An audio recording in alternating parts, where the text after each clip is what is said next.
என் அன்பு வணக்கம். இன்றைக்கி ரொம்ப இன்ட்ரெஸ்டிங்காக கீரை ரெசிபி தான் பண்ண போகிறோம். குவைத்தில் இந்த கீரை நான் வாங்கினேன். இந்த கீரையை நல்லா நம்ம கட் பண்ணிக்கலாம். ரொம்ப டேஸ்ட்டாகவும் இருக்கும், ஹெல்த்தியாகவும் இருக்கும். பாருங்கள், நான் இந்த கீரையை நல்லா கட் பண்ணி எடுத்துக்கிறேன். சின்ன சின்னதாக கட் பண்ணிக்கலாம்.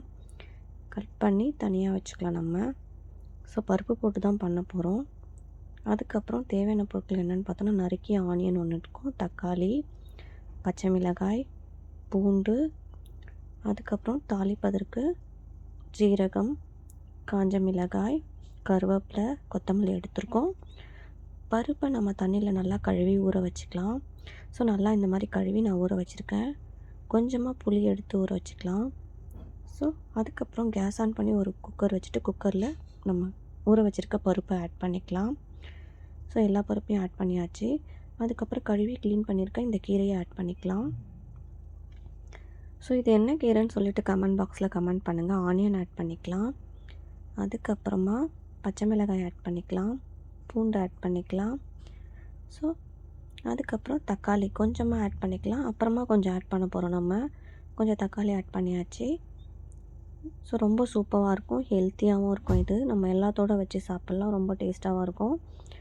ஸோ இந்த கீரை தான் எனக்கு கிடச்சிது இங்கே குவைத்தில். அதுக்கப்புறம் கொஞ்சம் ஜீரகம் போட்டுக்கலாம், தண்ணி கொஞ்சம் ஆட் பண்ணிக்கலாம், மஞ்சத்தூள் கொஞ்சம் போட்டுக்கலாம், உப்பும் கொஞ்சம் ஆட் பண்ணிக்கலாம். அதுக்கப்புறம் கொஞ்சமாக சில்லி பவுடர் ஆட் பண்ணிக்கலாம்.